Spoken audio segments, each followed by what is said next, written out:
देखने में बिल्कुल ऐसे ही लग रहा है जैसे कोई शैतानी प्रैक्टिस हो रही है, पता नहीं क्या कर दिया उसके ऊपर, अपने आप को जलाने की कोशिश कर रहा है। हाथों को तेल में डाल देते हैं, ये कैसे पॉसिबल है? ओके, इधर-उधर पब्लिश हुआ होता तो मैं शायद उतना इसको ध्यान नहीं देता, मगर ये नेचर साइंटिफिक रिपोर्ट्स के अंदर में पब्लिश हुआ है। चींटियों में सर्जरी के भी एग्ज़ाम्पल्स अब सामने जो आ रहे हैं, तो आप अपनी उस दवा की एक खुराक गटर में गिरा दें। अंगूर लें, उसका रस निकालें और एक एक ड्रॉप अंगूर के रस की डालें। 1 मिनट में देखेंगे कि नाक से खून आना बंद हो गया। कि मछली को तैरते रहना पड़ेगा वरना मछली डूब जाएगी। अब से हम अपनी हर एक वीडियोस के अंदर में नए सेक्शन जोड़ रहे हैं। मैं आपको मिलवाऊंगा एक बेहतरीन वेब सीरीज से, एक किताब से, एक मूवी से और एक बहुत ही प्यारे सिंगर से। देखने में बिल्कुल ऐसे ही लग रहा है जैसे कोई शैतानी प्रैक्टिस हो रही है, पता नहीं क्या कर दिया उसके ऊपर, अपने आप को जलाने की कोशिश कर रहा है बकरा। लेकिन अगर आप धीरे धीरे जैसे ही परत परत खोलेंगे, आप देखेंगे कि यार पहली बात तो ये किसी हाइट पे है, ठंड बहुत ज़्यादा है, पीछे जितने भी लोग हैं बहुत डबल डबल ट्रिपल ट्रिपल चीज़ें पहन करके घूम रहे हैं, मतलब ठंड बहुत अच्छी खासी है, उतनी जल्दी आग लगेगी नहीं। दूसरा, अलग अलग तरीके फॉलो करते हैं जानवर अपने ऊपर से टिक्स हटाने के लिए। लैब आपने देखा होगा कि अक्सर जो मछली वाला जो डब्बा होता है उसके अंदर में आपने छोटे छोटे छोटे पत्थर पड़े हुए देखे होंगे। तो वो क्यों होते हैं? तो वो पत्थर एक हद तक उस मछली को, उसकी जो सरफेस पर कोई पैरासाइट अगर लग गया हो तो वो पत्थर से रगड़ करके अपने आप को साफ कर सकती है, उसके लिए रखा होता है। तो पशु पक्षी अलग अलग तरीके अपनाते हैं, एक दूसरे की भी मदद करते हैं दांतों में से चीज़ें निकालवाने के लिए। उसी तरीके से ये कुछ नहीं है, केवल और केवल इतना है कि वो उसको एक तरीका मिला है अपने ऊपर से टिक्स हटवाने का, लेकिन वही है कि माहौल इस तरीके का है, एक पर्टिकुलर रिलीजियस सेटिंग है, एक पर्टिकुलर बकरा है, आग है, वो अपने आप को ऐसा लग रहा है जलाने की कोशिश कर रहा है। इसमें बैकग्राउंड में बढ़िया सा डार्क म्यूजिक लगा दिया जाए तो अपने आप में ही मतलब आधे लोग तो कन्विंस हो जाएंगे कि हाँ जी सेटन सेटन, वो बोलना लोगों का शुरू हो जाएगा। बट जैसे हमें एक्सप्लेनेशंस मिलती हैं तो उन्हें लगता है कि हाँ यार, मतलब ठीक है, उतनी भी ज़्यादा हवा नहीं बनाना चाहिए था, नॉर्मल है कि अपने आप से टिक्स हटाने की कोशिश कर रहा है वो, बस दैट्स इट।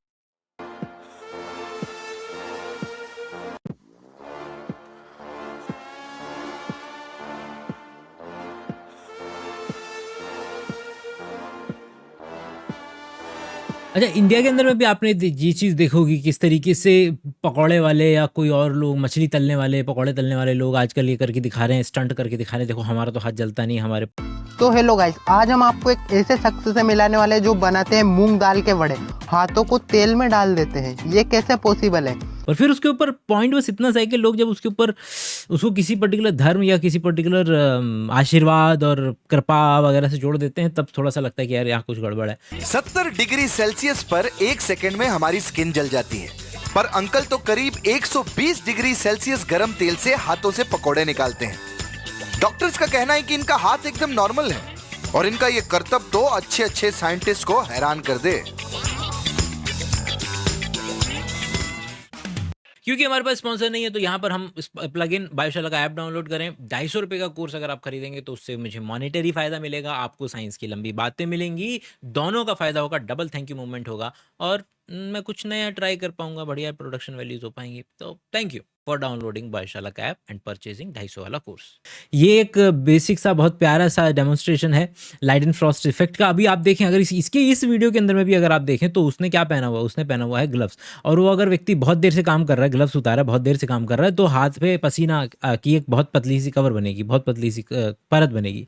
अब जब कोई चीज़, अब ये कोई कम गर्म चीज़ होती ना, उस पर ये चीज़ नहीं की जा सकती, इंतहाई गर्म चीज़ चाहिए। तो इंतहाई गर्म चीज़ क्या है? लावा, तेल बहुत ज़्यादा बुरी तरीके से गर्म हो रहा हो, और उसके ऊपर जब अभी आप हाथ मारेंगे तो वो इतनी देर में वो पानी इवेपोरेट होने की कोशिश करेगा और इधर से वो छू नहीं पाएगा, तो बीच में एक हल्की सी लेयर बन जाती है जिससे वो आपको छूता नहीं है एक्चुअली में, और इसको लाइडेन फ्रॉस्ट इफेक्ट बोलते हैं। अगर आप तवे को कम गर्म करेंगे और उसके ऊपर पानी छिड़केंगे तो आपको वैसा सा इफेक्ट मिलेगा कि जैसे डोसा बनाने वाला जब अपने तवे पे पानी फेंकता है तो छिस करके पानी उड़ जाता है।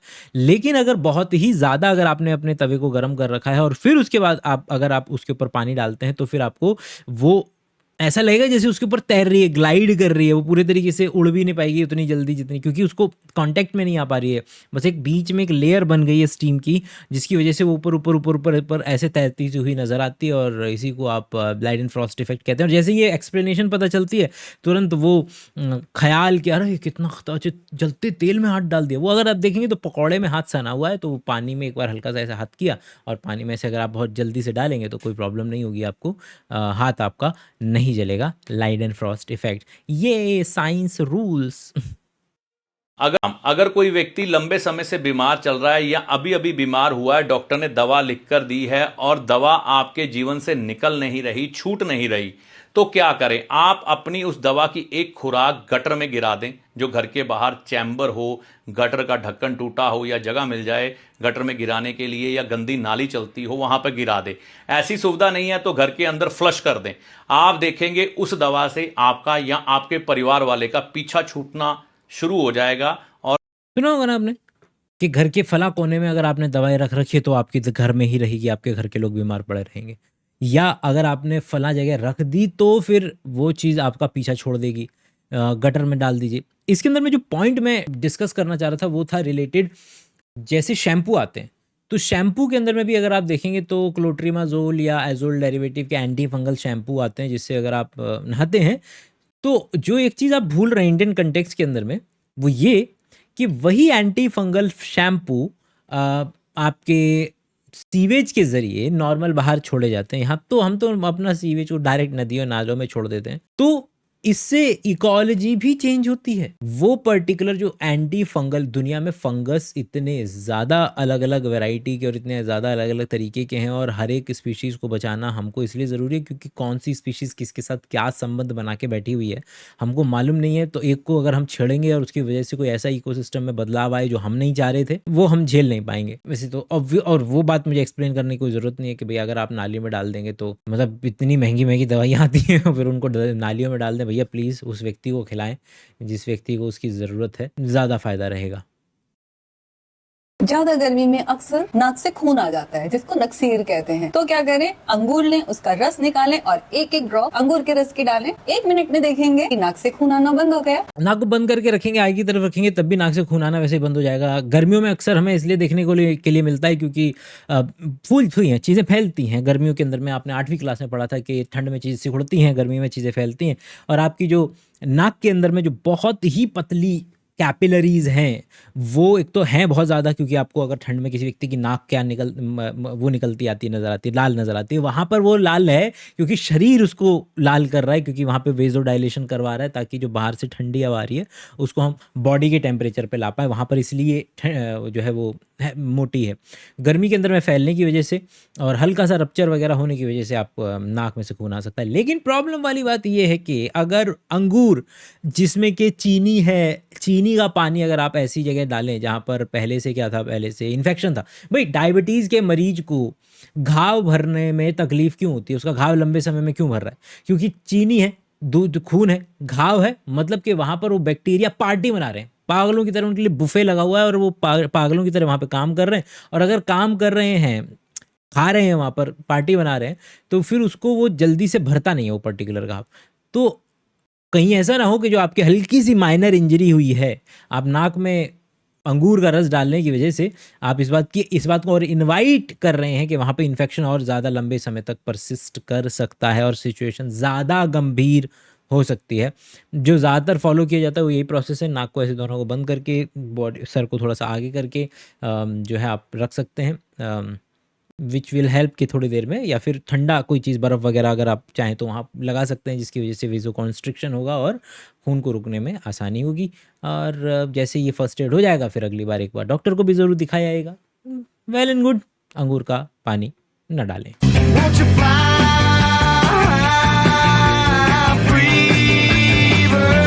टॉपिक बड़ा सेंसिटिव है यार।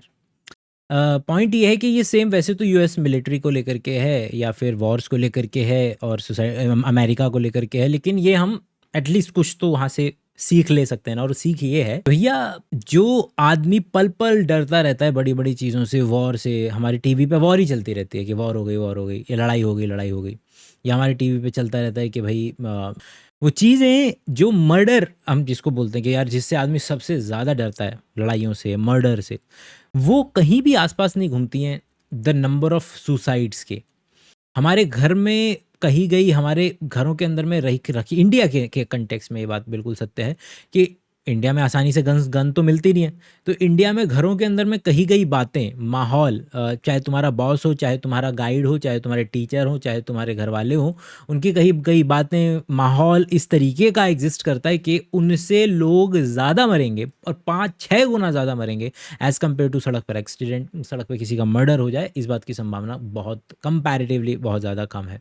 ओके, ये पर्टिकुलर पेपर अगर किसी ऐसे मतलब कहीं न्यूज़ व्यूज़ में देखा होता तो मैं शायद इसको इतना नहीं तवज्जो देता, लेकिन ये नेचर साइंटिफिक रिपोर्ट्स के अंदर में पब्लिश हुआ है और बहुत सारी चीज़ों को आंसर कर रहा है ये पर्टिकुलर वीडियो कि ओरेंगुटैन है, उसके यहाँ पर चोट लगी हुई है, वो पर्टिकुलर ख़ास तरीके के पेड़ पे जाता है, उसकी ख़ास तरीके की पत्तियाँ लेता है, चबाता है, और चबाने के बाद में खाने के उसको ले करके उस वुंड पे पर्टिकुलर पे लगाता है, और कई दिनों तक ये पर्टिकुलर प्रोसेस चलता है, जिसकी वजह से उसको वुंड हीलिंग के अंदर में बहुत ज़्यादा आसानी होती है। हमारे पास नेचर के अंदर में देखे जाने वाले बहुत ही चुनिंदा एग्जाम्पल्स में से ये एक पर्टिकुलर एग्जाम्पल है, जो हमें साथ साथ इस चीज़ के भी एक्सप्लेनेशन प्रोवाइड कराता है कि किस तरीके से हिट एंड ट्रायल के मेथड से या बाकी और जानकारी एक पर्टिकुलर के अपने पेरेंट्स को उसने देखा होगा एक पर्टिकुलर काम करते हुए, या किसी भी तरीके से उसके पास ये पर्टिकुलर अगर जानकारी आती है तो वो किस तरीके से बगैर साइंटिफिक इन्फॉर्मेशन के भी, जिस तरीके से पैरेलल मेडिसिन में कभी कभी कुछ ड्रग्स जो है वो काम कर जाती हैं, जैसे कि हम जानते हैं कि प्लांट चाहता है कि दूसरे जानवर उसको न खाएं, अगर प्लांट चाहता है कि दूसरे जानवर उसको न खाएं तो अलग अलग तरीके आजमाता है, तो ऐसे पर्टिकुलर मॉलिक्यूल बना देगा जिससे कि जो खाने वाला है उसको दस्त लग जाएंगे, उसको डायरिया हो जाएगा तो नहीं खाएगा। लेकिन अगर इसी पर्टिकुलर ड्रग को मैं कम मात्रा में अगर मैं ले लूं तो मेरा, अगर किसी को कॉन्स्टिपेशन है तो उस पर्टिकुलर बीमारी के अंदर में उसको आराम मिल सकता है, और जो कि नथिंग बट जमाल घोटा जो कि सबसे ज़्यादा पॉपुलर है। ये बात सत्यापित करने के लिए कि किस तरीके से नहीं, अगर आपको एविडेंस बेस्ड जानकारी हो उसके बावजूद आप हिट एंड ट्रायल के मेथड से और इस तरीके की चीज़ें आपके कम्युनिटी के अंदर में हो सकती हैं जो आप इस्तेमाल करें, और इस्तेमाल करने के बाद वो एक्चुअल में आपको फ़ायदा दे रही हैं। वी नो कि उसके पास वो ओरेंगुटैन के पास वो साइंटिफिक अंडरस्टैंडिंग नहीं है, लेकिन उसके बावजूद इट वर्क। इसके केवल ये वाला काम नहीं, हमारे पास सर्जरी तक के भी एग्जाम्पल्स आए हैं। वो सर्जरी का एग्जाम्पल मैं आपको दिखाता हूँ। ये है हैंड के अंदर में, अगर उसके किसी तरीके की दूसरे हैंड की प्रॉब्लम आती है तो वो उसके अंदर में एम्पुटेशन किया जाता है उस पर्टिकुलर लेग का, जिससे कि उसकी लाइफ बढ़ रही है। देखा है मैंने, बढ़िया से रिसर्च चाहिए। और केवल एम्पुटेशन नहीं किया गया है कि जहाँ ज़रूरत थी और उससे चींटी की लाइफ स्पैन बढ़ रहा है, चोट लगने के 4 घंटे के भीतर में वो एम्पुटेशन भी किया जा रहा है। और वहाँ पर इस तरीके के हमारे जैसे ह्यूमन में सलाइवा होता है, उनके जिस तरीके से जो भी इसका इक्विवेलेंट होगा उस चीज़ को वहाँ पर लगा देना, जिससे कि इन्फेक्शन वगैरह ना फैले।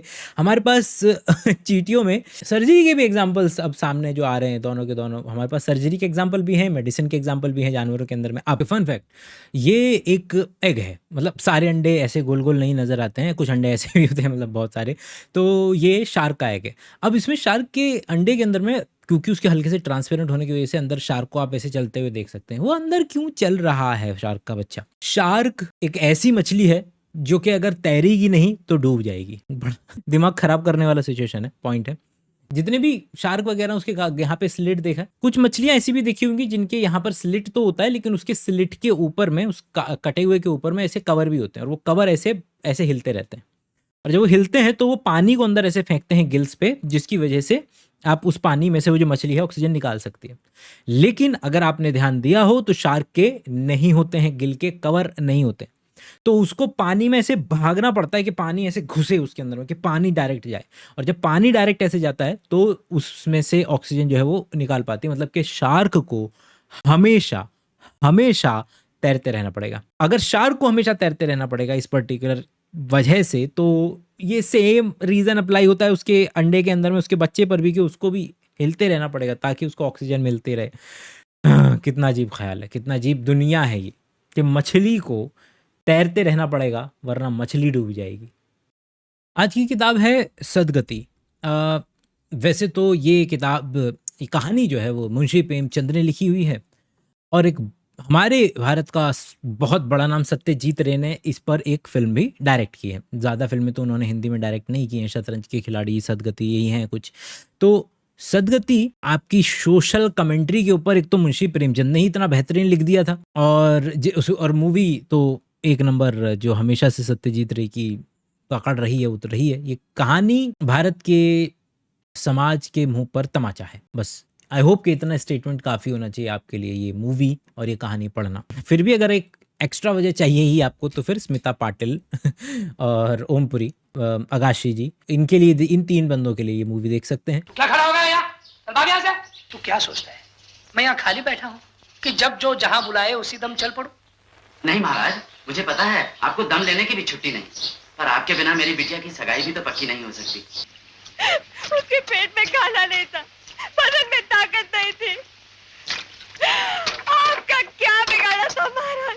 आज की किताब है, मतलब हमारी बातें होती है कभी कभी तो मैं देखता हूँ कि किताबें रखी हुई हैं कि पैसे कैसे कमाएं, अमीर कैसे बने, और ये कि अगर आपको समझना है चीज़ों को तो आपको कुछ बेसिक इकोनॉमिक्स की बुक्स पढ़नी पड़ेंगी, कि एडम स्मिथ को उठाएंगे या बाकी चीज़ें को उठाएं, basic mathematics, basic probability, basic statistics, इसको आप जब समझेंगे कि ये चीज़ें किस तरीके से काम करती हैं, बिहेवियरल इकोनॉमिक्स के लोग किस तरीके से सोचते हैं, इन सब चीज़ों पर जब आप चिंतन करेंगे, जानेंगे इन चीज़ों के बारे में, तब आपकी एक पर्सनैलिटी बनेगी कि हाँ ठीक है, okay, this is what financial literacy is all about, कि इस तरीके से पैसा कमाया जा सकता है। कभी कोई किताब नहीं हेल्प करने वाली जिसके पन्ने पे लिखा है कि वो आपको अमीर बना देगी। अगर वो ऐसा कुछ लिखा है तो वो केवल और केवल अपनी जो उसकी लॉटरी लग गई थी, जिस टिकट पे उसकी लॉटरी लग गई थी, वो टिकट आपको दोबारा बेच रहा है। बस it is as simple as that. तो उस ही पर्टिकुलर श्रृंखला में कि टू अंडरस्टैंड फाइनेंशियल लिटरेसी आज की किताब है।